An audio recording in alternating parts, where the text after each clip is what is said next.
জিলা টাইম ছাত্ৰ সন্থাৰ মুখ্য কাৰ্যালয়ত সৰু টাইম ছাত্ৰ সন্থাৰ কেন্দ্ৰীয় সমিতিৰ আজি এই অনুষ্ঠানৰ আয়োজন কৰা সংবাদ মেলত উপস্থিত থকা সংবাদ বন্ধুসকল সকলোলৈকে আমি টাইম ছাত্ৰ সন্থাৰ কেন্দ্ৰীয় সমিতিৰ মাজৰ পৰা আদৰণি জনাইছোঁ। আৰু আজি আমি খন্তেক আগতেই এখন টাইম ছাত্ৰ সন্থাৰ কেন্দ্ৰীয় সাধাৰণ সভা আমি অনুষ্ঠিত কৰিছিলোঁ। সাধাৰণ সভাত তিনিচুকীয়া, ডিব্ৰুগড়, শিৱসাগৰ, চৰাইদেউ, গোলাঘাট, ধেমাজি, লখিমপুৰ আটাইকেইখন জিলা সমিতিৰ বিষয়ববীয়া, মাজুলী কেইবাখন জিলা সমিতি আমাৰ বিষয়ববীয়া ইয়াত উপস্থিত আছিল। গতিকে সকলোৰে উপস্থিতিত আমি আজি সাধাৰণ সভাত কেইটামান আমি প্ৰস্তাৱ গ্ৰহণ কৰিছোঁ আৰু সিদ্ধান্তকেইটা আমি ৰাইজৰ জ্ঞানতে আপোনালোকৰ যোগেদি অৱগত কৰিব বিচাৰিছোঁ আৰু আপোনালোকক আমি বিনম্ৰভাৱে অনুৰোধ জনাইছোঁ যাতে ৰাইজৰ জ্ঞানতে আমাৰ যিকেইটা প্ৰস্তাৱ আৰু যিকেইটা সিদ্ধান্ত যাতে আপোনালোকে বাতৰি কাকত আৰু সংবাদ মাধ্যমত প্ৰকাশ কৰি আমাক কৃতজ্ঞ কৰে যেন আমি তাৰ প্ৰতি অনুৰোধ জনাইছোঁ। প্ৰথম কথা হ'ল প্ৰথমে প্ৰস্তাৱ গ্ৰহণ কৰিছোঁ যিহেতু টাইম ছাত্ৰ সন্থাৰ 1988 চনত জন্ম হৈছিল আৰু বৰ্তমান 2024লৈকে 36টা বছৰত আমি গঢ়ি উঠিছোঁ আৰু 36তম যিটো আমি কেন্দ্ৰীয় প্ৰতিষ্ঠা দিৱস আমাৰ হ'ব প্ৰতি বছৰে আচলতে 14-15 জুলাইত আমি এই প্ৰতিষ্ঠা দিৱস আয়োজন কৰোঁ। 14-15 তাৰিখে টাইম ছাত্ৰ সন্থাৰ শিৱসাগৰৰ দৌলবাগানত 1988 চনত জন্ম হৈছিল। গতিকে এইবাৰ কেন্দ্ৰীয় যিটো প্ৰতিষ্ঠা দিৱস আমি আপোনালোকৰ এই চহৰৰে তিনিচুকীয়া জিলাৰ বৰলাপুলি অঞ্চলত আমি দুদিনীয়া কাৰ্যসূচী আয়োজন কৰিছোঁ, য'ত আমি আচলতে যাৰ বাবে বৰ্তমান এখন আজি তিনিচুকীয়া জিলা সমিতিৰ উদ্যোগত বৰলাপুলি গাঁৱত এখন ৰাজহুৱা সভা উদযাপন সমিতি গঠনৰ উপলক্ষে আয়োজন হৈ আছে। এতিয়া বৰ্তমান সভাখন অনুষ্ঠিত হৈ আছে, তাতো আমি খন্তেক ভিতৰত অংশগ্ৰহণ কৰিম। তাতে আমি উদযাপন সমিতি গঠন কৰাৰ পাছত কিদৰে আচলতে আমি বিষয়বস্তুবিলাক লৈ যাওঁ আৰু আমাৰ প্ৰতিষ্ঠা দিৱসটো আয়োজন কৰিম সেই সন্দৰ্ভত আমি পৰৱৰ্তী সময়ত আপোনালোকক জ্ঞাত কৰাম। কিন্তু এটা কথা আপোনালোকক অৱগত কৰাওঁ, এই প্ৰতিষ্ঠা দিৱসত আমি আচলতে বাৰদহীয়া এটা সাংস্কৃতিক সমন্বয় ৰূপ দিব বিচাৰিছোঁ আৰু অসমত থকা বিভিন্ন উজনিৰ পৰা নামনিলৈকে যিবিলাক ছাত্ৰ সংগঠন আছে, আজি জনগোষ্ঠীয় ছাত্ৰ সংগঠন হওক, আছু, AJCP, মৰাণ, মটক, চুতীয়া, কোচ, ৰাজবংশী, তিৱা, ৰাভা, TMP সকলোকে সামৰি আচলতে প্ৰতিটো জাতীয় জনগোষ্ঠীয় সংগঠনক আমি ইয়াত নিমন্ত্ৰণ দিম। সকলো ইয়াত কৰ্মকৰ্তাসকল উপস্থিত থাকিব আৰু যিসকল সমাজ সচেতন ব্যক্তি আছে অসমখনত তেখেতসকলৰ কেইবাজনক আমি নিমন্ত্ৰণ জনাম। পৰৱৰ্তী সময়ত আমি এই বিষয়টো আপোনালোকক যেতিয়াই গুহাৰি আমি প্ৰকাশ কৰি উলিয়াম আপোনালোকক আমি অৱগত কৰিম। আৰু এটা বিশেষ কথা আপোনালোকক এই প্ৰতিষ্ঠা দিৱসত আমি আচলতে এটা বিশেষ পদক্ষেপ গ্ৰহণ কৰিছোঁ আৰু আমি এটা সিদ্ধান্ত গ্ৰহণ কৰিছোঁ কেন্দ্ৰীয় সাধাৰণ সভাই যে প্ৰতি বছৰৰ পৰাই আমি প্ৰতিষ্ঠা দিৱসত অসমৰ যিকোনো এজন সাংবাদিকক আমি আমাৰ ডাঞ্চাল অশ্বিনী চেতিয়া শুৱনি, যিজন আচলতে আমাৰ টাইম ছাত্ৰৰ প্ৰাক্তন সভাপতি অশ্বিনী চেতিয়া বুলি ক'লে সকলোৱে আচলতে চিনি পায়। অশ্বিনী চেতিয়া শুৱনি ব্ৰজকণ্ঠ বঁটা নামেৰে এটা বঁটা আমি আচলতে ঘোষণা কৰিছোঁ আৰু এই বছৰৰ পৰাই আমি এজনক প্ৰতি বছৰে আমি এজনক আমি প্ৰদান কৰিম আৰু সেই বঁটা কিন্তু কেৱল আমি অসমৰ যিকোনো এজন সাংবাদিককে আমি প্ৰতি বছৰে প্ৰদান কৰিম এই সিদ্ধান্ত আমি গ্ৰহণ কৰিছোঁ। গতিকে এই বছৰ আমি কাক প্ৰথমে প্ৰদান কৰিম সেই বিষয়টোৰ কাৰণে আমি এখন সমিতি গঠন কৰি দিছোঁ। তেখেতসকলে আমাৰ গুৱাহাটী পৰ্টলৰ প্ৰাক্তনৰ বিষয়বিলাক আলোচনা কৰি সেই নামটো আমাক সন্নিৱিষ্ট কৰি দিব আৰু আমাক তেখেতসকলে ৰিজাল্ট দিব। তাৰপিছত আমি আপোনালোকক অৱগত কৰিম। দ্বিতীয় আমি সিদ্ধান্ত লৈছোঁ যে জুলাই মাহৰ পৰা 22 জুলাই তাৰিখৰ পৰা জুলাই মাহৰ 22 তাৰিখৰ পৰা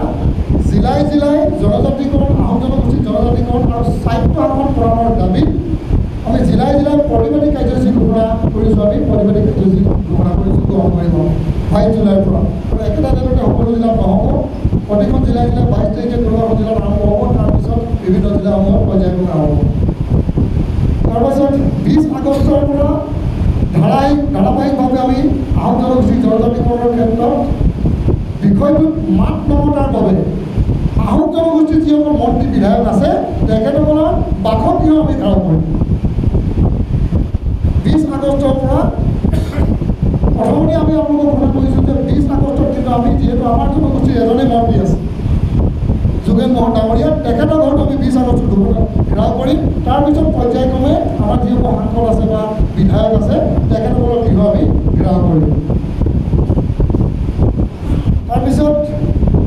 ক্ষুদ্ৰ চাহ খেতিয়কসকলৰ এটা বিষয়ত টাইম ছাত্ৰ সন্থাই আচলতে গুৰুত্ব সহকাৰে লৈ আমি বিভিন্ন আপোনালোকৰ যোগেদি বাৰ্তালাপ প্ৰেৰণ কৰি আহিছিলোঁ, আপোনালোকে হয়তো অৱগত। সেই বিষয়টোত ক্ষুদ্ৰ চাহ খেতিয়কসকলৰ বিভিন্ন সমস্যাসমূহ সমাধান কৰাৰ দাবীত আমি জিলাই যিসকল ক্ষুদ্ৰ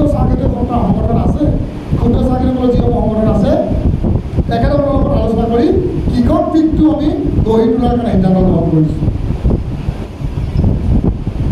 9 ছেপ্টেম্বৰ তাৰিখে জনজাতিকৰণ আৰু স্বায়ত্তশাসন কৰাৰ দাবীত দিছপুৰত আমি প্ৰতিবাদী কাৰ্যসূচী ঘোষণা কৰিছোঁ। দিছপুৰত আমি প্ৰতিবাদী কাৰ্যসূচী গ্ৰহণ কৰি 9 ছেপ্টেম্বৰত কাৰ্যনিৰ্বাহক সভা আয়োজন কৰিছোঁ। এই কাৰ্যনিৰ্বাহক সভাত আমি হয়তো পুনৰ আৰু কিছু কাৰ্যসূচী আমি ঘোষণা কৰিম, যিবিলাক কাৰ্যসূচী হয়তো আজি যিদৰে ঘোষণা কৰা কাৰ্যসমূহ শান্তিপ্ৰিয় হৈছে, হয়তো শান্তিপ্ৰিয় নহ'ব। আমি জংগী কিছুমান কাৰ্যসূচী ঘোষণা কৰিম। 20 ছেপ্টেম্বৰত আমি কেন্দ্ৰীয় কাৰ্যনিৰ্বাহক সভা যোৰহাটত আমি আয়োজন কৰিছোঁ। তাৰপিছত লোকসভাৰ শীতকালীন অধিৱেশনৰ যেতিয়াই আমি ডেট পাম, শীতকালীন অধিৱেশনত আমি টাইসমূহ জনজাতিকৰণ আৰু স্বায়ত্তশাসন কৰাৰ দাবীত নতুন দিল্লীত আমি ধৰ্ণা কাৰ্যসূচী আমি ঘোষণা কৰিছোঁ। ধৰ্ণা কাৰ্যসূচী গ্ৰহণ কৰিম লোকসভাৰ শীতকালীন অধিৱেশনত। আৰু দুটা আমাৰ সংগঠনৰ সাংগঠনিক দিশ আৰু অন্তৰ্নিহিত বিষয় দুটা আমি আপোনালোকৰ আজি সিদ্ধান্ত গ্ৰহণ কৰিছোঁ, আপোনালোকৰ যোগেদি অৱগত কৰিব বিচাৰিছোঁ। যিহেতু টাইমচক্ৰন্থাৰ এই সমিতিখন গঠন কৰাৰ দিনৰে পৰাই যুটীয়া সম্পাদক আমাৰ আছিল ভাস্কৰ বৰগোহাঁই ইয়াত আছে। তেখেতে ইতিমধ্যে আপোনালোকৰ সংবাদমেল উদ্বোধন কৰিছিল, আমাৰ তেখেতে আৰম্ভ কৰিছিল। তেখেতৰ লগতে অচ্যুত বৰগোহাঁই আমাৰ এজন যুটীয়া সম্পাদক আছিল। তেখেতে কিন্তু এই সমিতিখন গঠন কৰাৰ দিনৰে পৰাই আমি তেখেতৰ কিন্তু এই সাংগঠনিক দিশতে হওক বা জনগোষ্ঠীটো উত্তৰণৰ ক্ষেত্ৰত হওক বা টাইম চক্ৰৰ সংগ্ৰামখনত তেখেতৰ নিষ্ক্ৰিয়ভাৱে আমি দেখিছোঁ, তেখেতৰ অংশগ্ৰহণ আমি দেখা নাই। গতিকে তেখেতক আমি আজিৰে পৰাই কাৰ্যকৰী হোৱাকৈ তেখেতৰ যুটীয়া সম্পাদক পদটো আমি গঠন কৰিছোঁ আৰু কেৱল এজন সম্পাদক হিচাপে আমি ভাস্কৰ বৰগোহাঁই ৰাখিছোঁ। এই বিষয়টো আপোনালোকক সাংগঠনিক আমাৰ বিষয়টো এই আন্তৰ্গত বিষয়টো আপোনালোকক অৱগত কৰিছোঁ। সেইটো এটা প্ৰথম অৱগত কৰিছোঁ। আৰু আমাৰ মুখ্য উপদেষ্টা আছিল দুলাল বৰুৱা ডাঙৰীয়া। তেখেতেও যিদিনাৰ পৰা দায়িত্ব গ্ৰহণ কৰিছে সেইদিনাৰ পৰাই তেখেতে আচলতে সংগঠনটোত বা জাতিটোৰ কাৰণে তেখেতে সময় দিব পৰা নাই। তেখেতে আচলতে নিষ্ক্ৰিয় ৰূপে কিন্তু এই সংগঠনটোত কেৱল পদবীটো লৈ আছে। গতিকে তেখেতকো আমি আজিৰ পৰা কাৰ্যকৰী হোৱাকৈ আজি সভাই সৰ্বসন্মতিক্ৰমে তেখেতক আমি সসন্মানে অৱসৰ প্ৰদান কৰিছোঁ। এইকেইটাৰ কাৰ্যসূচী আমি আজিৰ সাধাৰণ সভাত আমি প্ৰস্তাৱ হিচাপে লৈছোঁ আৰু এই প্ৰস্তাৱকেইটাৰ আমি আপোনালোকৰ যোগেদি অসমবাসী ৰাইজক অৱগত কৰিব বিচাৰিছোঁ আৰু ৰজাঘৰক আমি অৱগত কৰিব বিচাৰিছোঁ, যাতে ৰজাঘৰেও আজি আমাৰ প্ৰতিবাদী কাৰ্যসূচীসমূহ শুনাৰ পাছত যাতে অসমখনত এটা উত্তাল পৰিস্থিতি হোৱাৰ প্ৰাক মুহূৰ্তত আমাক যাতে আমাৰ ন্যায্য প্ৰাপ্তি দাবী যিবিলাক আমি কৰি আহিছোঁ তাৰ ক্ষেত্ৰত যাতে প্ৰকৃত সিদ্ধান্ত লয়, আমাৰ যাতে দাবীবোৰ তেখেতসকলে পূৰণ কৰাৰ ক্ষেত্ৰত যাতে পদক্ষেপ লয়, তাৰ প্ৰতি আমি আহ্বান জনাই আজি আমাৰ ক'বলগীয়াখিনি আপোনালোকৰ আগত আমি সামৰিছোঁ। আৰু আপোনালোকৰ যদি আমাক কিবা শুনিবলগীয়া আছে তেন্তে এই পৰ্যায়তে আপোনালোকলৈ আমি ঠেলি দিছোঁ। আজি সদৌ টাইমচক্ৰন্থাৰ কেন্দ্ৰীয় সমিতি আমাৰ এখন সাধাৰণ সভা অনুষ্ঠিত হৈ যায় আৰু এই সাধাৰণ সভাতে আচলতে আমি যথেষ্টকেইটা গুৰুত্বপূৰ্ণ বিষয় আমি আলোচনা কৰোঁ আৰু কেইবাটাও আমি সিদ্ধান্ত গ্ৰহণ কৰোঁ। আৰু বিশেষকৈ 14-15 জুলাই তাৰিখে আমাৰ 36তম কেন্দ্ৰীয় প্ৰতিষ্ঠা দিৱস আহি আছে আৰু এই কেন্দ্ৰীয় প্ৰতিষ্ঠা দিৱসটি কেনেধৰণে আমি আয়োজন কৰিম সেই বিষয়ত আমি বিশদভাৱে আলোচনা কৰোঁ আৰু এই ক্ষেত্ৰত আমি বিভিন্ন ধৰণৰ সিদ্ধান্ত গ্ৰহণ কৰোঁ। আৰু ইয়াৰ লগে লগে সমান্তৰালভাৱে আচলতে সদৌ টাইমচক্ৰন্থাই যোৱা 36টা বছৰ জনগোষ্ঠীটোৰ উত্তৰণৰ স্বাৰ্থত যিখিনি জনগোষ্ঠীৰ দাবী দাবাখিনি পূৰণৰ ক্ষেত্ৰত যিখিনি আমি আন্দোলন আগবঢ়াই আহিছোঁ, এই আন্দোলনখিনি আগন্তুক দিনবিলাক কেনেধৰণে আমি আগবঢ়াই লৈ যাম সেই ক্ষেত্ৰত আমি যথেষ্টখিনি সিদ্ধান্ত গ্ৰহণ কৰোঁ। আৰু ইতিমধ্যে আমি দিল্লী দিছপুৰতে ধৰ্ণা কাৰ্যসূচীৰ লগতে আহোম জনগোষ্ঠীৰ যিসকল মন্ত্ৰী বিধায়ক বা সাংসদ আছে তেওঁলোকৰ ঘৰ ঘেৰাও কাৰ্যসূচী আমি ইতিমধ্যে ঘোষণা কৰিছোঁ। আৰু প্ৰথম পৰ্যায়ত আমি 20 আগষ্ট তাৰিখে আহোম জনগোষ্ঠীৰ পৰা প্ৰতিনিধিত্ব কৰা একমাত্ৰ মন্ত্ৰী যোগেন মোহনৰ ঘৰ আমি বাসগৃহ ঘেৰাও কাৰ্যসূচী লৈছোঁ আৰু সেই দিনটো আমি তেওঁৰ বাসগৃহ ঘেৰাও কাৰ্যসূচীৰ যোগেদি আমাৰ মন্ত্ৰী বিধায়কৰ যিটো ঘেৰাও কাৰ্যসূচী সেই ঘেৰাও কাৰ্যসূচী আমি আৰম্ভ কৰিম। আৰু পৰৱৰ্তী পৰ্যায়ত আমি ধাৰাবাহিকভাৱে অন্যান্য যিসকল বিধায়ক আছে যিসকল সাংসদ আছে তেওঁলোকৰ আমি ঘৰ ঘেৰাও কৰিম। আৰু 9 ছেপ্টেম্বৰত আমি গুৱাহাটীত আমি দিছপুৰত জনজাতিকৰণ আৰু স্বায়ত্তশাসনৰ প্ৰধানৰ দাবীত আচলতে আমি এটা ধৰ্ণা কাৰ্যসূচী আমি হাতত লৈছোঁ। আৰু তাৰ পৰৱৰ্তী পৰ্যায়ত আমি শীতকালীন অধিৱেশন চলি থকা সময়ত লোকসভাত শীতকালীন অধিৱেশন চলি থকা সময়তে আমি তেওঁলোকে যেতিয়া দিন ঘোষণা কৰিব তেতিয়া আমাৰো দিন ঘোষণা কৰিম আৰু তেতিয়াই আমি জনজাতিকৰণৰ স্বায়ত্তশাসনৰ দাবীত আমি অৱস্থান ধৰ্মঘট আমি দিল্লীত ল'ম। আৰু অন্যান্য যিসমূহ আমাৰ দাবী দাবা আছে সেই দাবী দাবাসমূহৰ ক্ষেত্ৰত আমি সমান্তৰালভাৱে আমাৰ যিসমূহ কাৰ্যসূচী আছে আমি চলাই যাম। আৰু বিশেষকৈ ইতিমধ্যে আপোনালোকে জ্ঞাত যে আমি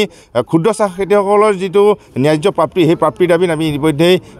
বিভিন্ন কাৰ্যসূচী হাতত লৈছোঁ। আৰু যি বটলি ফেক্টৰী বন্ধৰ দৰে যি এটা হঠকাৰী সিদ্ধান্ত লৈছিলে তেওঁলোকে আৰু আমাৰ যি প্ৰতিবাদ সেই প্ৰতিবাদত হেওমানি সাময়িকভাৱে হ'লেও তেওঁলোকে সেই যিটো সিদ্ধান্ত সেই সিদ্ধান্ত তেওঁলোকে উঠাই ল'বলৈ বাধ্য হৈছিলে কিন্তু এই সাময়িক সিদ্ধান্তত কিন্তু আমি এতিয়াও আমি ক্ষান্ত হোৱা নাই গতিকে এটা স্থায়ী সমাধান লাগিব আৰু যিটো ৰাসায়নিক সাৰ প্ৰয়োগ কৰাৰ বাবে যিটো মানদণ্ড নিম্নমানৰ হৈছে বুলি কৈছে সেই ক্ষেত্ৰত আমি কৃষি বিভাগ আৰু যোগান বিভাগক আমি দৃঢ় পদক্ষেপ ল'বৰ বাবে আমি আহ্বান জনাইছোঁ আৰু কেৱল চাহৰ ক্ষেত্ৰত যে তেওঁলোকে এই সিদ্ধান্ত গ্ৰহণ কৰিছে যিসমূহ আমি ইতিমধ্যে আমাৰ যিসমূহ শাক পাচলি খাইছোঁ সেই শাক পাচলিৰ ক্ষেত্ৰতো কিন্তু সাংঘাতিক ধৰণৰ বিষাক্ত কীটনাশক তেওঁলোকে খেতিয়কসকলে ব্যৱহাৰ কৰে এই ক্ষেত্ৰত কিন্তু কৃষি বিভাগে হওক যোগান বিভাগে কোনো ধৰণৰ পদক্ষেপ গ্ৰহণ কৰা দেখিবলৈ পোৱা নাই এনেধৰণৰ কীটনাশক আৰু সাংঘাতিক ধৰণৰ ৰাসায়নিক পদাৰ্থ ব্যৱহাৰ কৰাৰ বাবে আজি তেখেত সেই শাক পাচলি খাই মানুহৰ যি ধৰণৰ বেমাৰ আজাৰ হৈছে সেই ক্ষেত্ৰত কিন্তু কোনো ধৰণৰ চৰকাৰী পদক্ষেপ আমি গ্ৰহণ কৰা দেখা নাই গতিকে যদিহে তেওঁলোকে তেনেধৰণৰ পদক্ষেপ লয় তেতিয়াহ'লে গোটেই ব্যৱস্থাটোৰ ওপৰত পদক্ষেপ লওক আৰু যিসমূহ ৰাসায়নিক বিষক্ৰিয়া সৃষ্টি কৰিব যিসমূহ ৰাসায়নিক দ্ৰব্য আছে সেই দ্ৰব্যসমূহ তেওঁলোকে প্ৰডাকশ্যন তেওঁলোকে বন্ধ কৰিবলৈ চেষ্টা কৰক তেওঁলোকে দোকানত বিক্ৰী কৰা বন্ধ কৰক তেতিয়াহে আচলতে এটা প্ৰকৃত ন্যায় পাব বুলি আমি আশা ৰাখিছোঁ ইতিমধ্যে আমাৰ সম্পাদক মহোদয় তথা সভাপতি মহোদয় আপোনালোকৰ সংবাদ মাধ্যমৰ আগত গোটেই কথাখিনি অৱগত কৰিছে আমি এটা কথা বিশেষভাৱে আমি ক'ব বিচাৰিছোঁ যে ইতিমধ্যে আহোম জনগোষ্ঠীৰ যিসকল আমাৰ মন্ত্ৰী বিধায়ক তথা সাংসদ আছে তেখেতলোকৰ ঘৰ ঘেৰাও কাৰ্যসূচী আছে এই কাৰ্যসূচীত আমি সদৌ আহোম ছাত্ৰ সন্থাই দলে বলে আমি অংশগ্ৰহণ কৰিম আৰু তেখেতলোকৰ পৰা আমি প্ৰশ্ন উত্থাপন কৰিম যে জনজাতিকৰণৰ বিষয়টোক লৈ আচলতে স্বায়ত্তশাসনৰ বিষয়টোক লৈ আচলতে তেখেতলোকৰ মতামত কি এই কথাটো আচলতে তেখেতলোকে নিষ্ক্ৰিয় হৈ আছে ইতিমধ্যে আমি দেখিব পাইছোঁ সদৌ আহোম ছাত্ৰ সন্থাই আজি ৩৬টা বছৰে ইতিমধ্যে এই জনজাতিকৰণ আৰু স্বায়ত্তশাসনৰ দাবীত ইতিমধ্যে আন্দোলনৰ কাৰ্যসূচী হাতত লৈ আছে কিন্তু যিসকল আমাৰ ৰাজনৈতিক যিসকল আমাৰ নেতা আছে যিসকল মন্ত্ৰী বিধায়ক আছে তেখেতলোকে কিন্তু কোনো ধৰণৰ তেখেতলোকে পদক্ষেপ ল'বলৈ ইতিমধ্যে পদক্ষেপ লোৱা আমি ইতিমধ্যে দেখা নাই মাজত তেখেতলোকে যেতিয়া তেখেতলোকৰ নিৰ্বাচন হয় সেই নিৰ্বাচনৰ প্ৰাক মুহূৰ্তত কিন্তু তেখেতলোকে কি কৰে মন্ত্ৰীগোট গঠন কৰে মন্ত্ৰীগোট গঠন কৰি কিন্তু তেখেতলোকে আজিলৈকে কিন্তু প্ৰতিবেদন কিন্তু কেন্দ্ৰীয় চৰকাৰৰ হাতত পৰাগৈ নাই বুলি ইতিমধ্যে গৃহমন্ত্ৰীয়ে তেখেতলোকে স্পষ্ট কৰিছে গতিকে আমি সদৌ আহোম ছাত্ৰ সন্থাই যিসকলে আমাৰ ইয়াত মন্ত্ৰীগোট গঠন কৰিছে মন্ত্ৰীগোট গঠন কৰি তেখেতলোকে আচলতে বিফল হৈছে বিফল হোৱাৰ কাৰণে ইতিমধ্যে তপন গগৈ ডাঙৰীয়া হাৰিবলগীয়া হৈছে এই কথাটো আপোনালোকে জল পটপটকৈ ওলাই পৰিছে গতিকে আমি সদৌ আহোম ছাত্ৰ সন্থাই আহোম জনগোষ্ঠীৰ যিবিলাক দাবী সেই দাবীবিলাকত আহোম জনগোষ্ঠীৰ যিবিলাক জনপ্ৰতিনিধি আছে তেখেতলোকে যদি সঠিকভাৱে তেখেতলোকে যদি আগবঢ়াই লৈ নাযায় তেতিয়াহ'লে কিন্তু অনাগত দিনত আমি তেনেধৰণৰ ব্যৱস্থা আমি হাতত ল'বলৈ বাধ্য হ'ম আৰু বিশেষভাৱে আমি 20 তাৰিখে আমি আমাৰ যোগেন মোহন ডাঙৰীয়া ঘৰ আমি ঘেৰাও কাৰ্যসূচী আমি প্ৰথম তাৰ পৰাই আমি আৰম্ভণি কৰিম ইয়াৰ পিছত কিন্তু ইতিমধ্যে কেন্দ্ৰীয় চৰকাৰ দুজন আমাৰ ডিব্ৰুগড় লোকসভাৰ পৰা দুজন কেন্দ্ৰীয় মন্ত্ৰী ইতিমধ্যে হ'বলৈ সক্ষম হৈছে তেখেতলোকক আমি অভিনন্দন জ্ঞাপন কৰিছোঁ আৰু লগতে আমি আহোম জনগোষ্ঠীৰ যিজন আমাৰ পবিত্ৰ মাঘেৰিটা তেখেতে এতিয়া নিজকে আহোম বুলি ক'বলৈ তেখেতলোকে পৰিচয় দিবলৈ ইতিমধ্যে আগবাঢ়িছে গতিকে আমি তেখেতলৈ আমি স্পষ্টভাৱে আমি ক'ব বিচাৰিছোঁ যে যদি তেখেতে এইখিনি ক্ষেত্ৰত জনজাতিকৰণ তথা স্বায়ত্তশাসনৰ ক্ষেত্ৰত যদি তেখেতে স্পষ্ট মত দাঙি নধৰে তেতিয়াহ'লে কিন্তু দ্বিতীয়জন কিন্তু ব্যক্তি হ'ব পবিত্ৰ মাঘেৰিটা তেখেতৰ ঘৰ আমি ঘেৰাও কৰিম আৰু অধিক আমি যি আমাৰ সদৌ আহোম ছাত্ৰ সন্থাৰ যিবিলাক আমাৰ সদস্য আছে সেই সদস্যক লৈ আমি কিন্তু জংগীভাৱে কিন্তু আমি পবিত্ৰ মাঘেৰিটা ঘৰ আমি ঘেৰাও কৰিবলৈ আমি বাধ্য হ'ম